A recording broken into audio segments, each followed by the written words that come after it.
Disclaimer, these tips and tricks are very, very specific. They won't be relevant for just about anyone. However, I'm all about these niche tips and tricks that I've come up with over the years.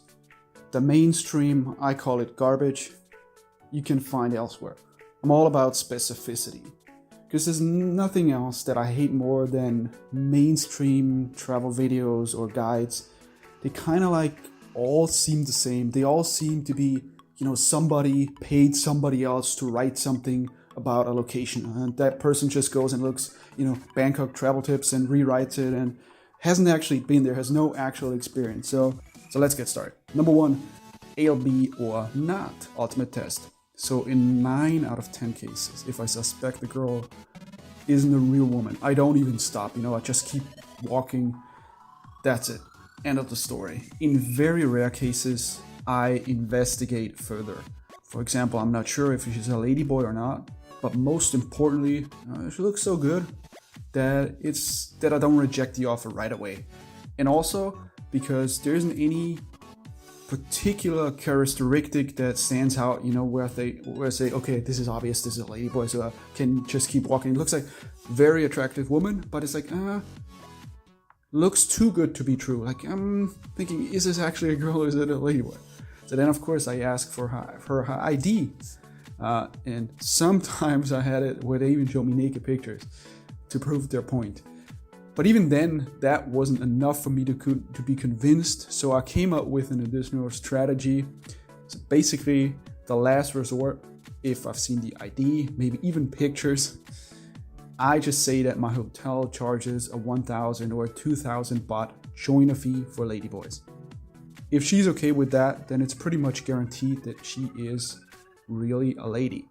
If she comes up with any excuse such as, oh, you know what, I have room, or I know another hotel, then run for your life. Number 2, your tourist SIM card is reused. Now first, let's talk about which plan to get. In most cases, I think it doesn't make sense to buy a plan with more than the bare minimum in terms of internet data. The basic ones are typically 3 GB for around 300 baht.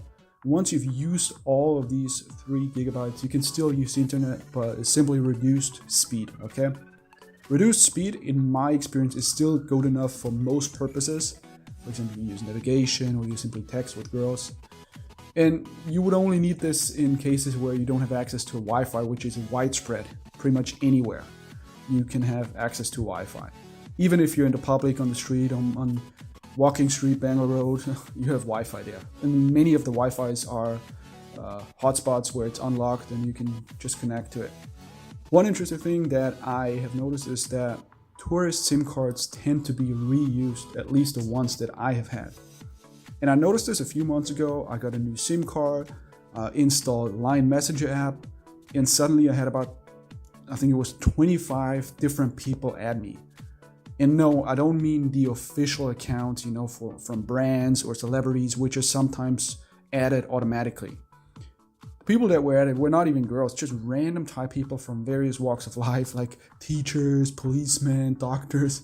And this could only be the case if this very phone number that I just got was previously used for registering a Line account. Yeah, so that's something to keep in mind. Number 3, paper credit card. So I want to preface this by saying that this tip suggestion is only useful if you use your credit or debit card exclusively for online payments or bookings. So maybe you, in general, about traveling or coming to Thailand, you have thoughts such as, what happens if my credit card gets stolen during my travels?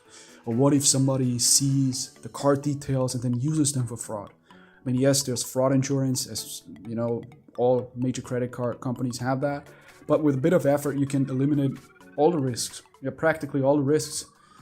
Nobody can see your actual information. If the card or the information gets stolen, is lost, no problem. Simply write out the card details, such as the card number, expiration date, etc., on a piece of paper, and then you can keep it as a PDF on your computer, on your laptop, or simply print it out. But what you want to do is you don't write it in clear text. That wouldn't be helpful. It's just like then somebody else could use it. So you come up with something that represents the number. This sounds like it's very complicated, But once you've actually done it, it takes filling out, let's say on Agoda, you book a room or whatever.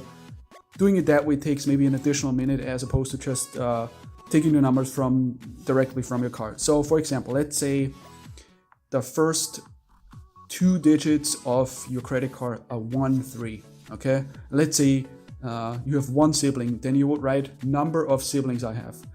Let's say 3, what could 3 be? The first number was 1, okay? We've established that you write number of siblings I have. So let's say you have 1 sibling. And let's say your dad's birthday is in March, then you write birthday month of my dad, okay? You get the idea.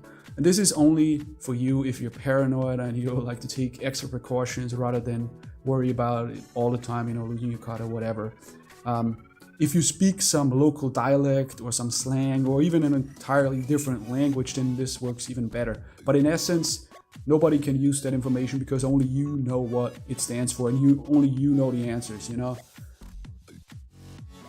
If you want to receive the uncensored videos or the versions of every video and bonus content ahead of time, all you have to do is join here with your email address, and that's it. It takes 10 seconds. It's entirely free.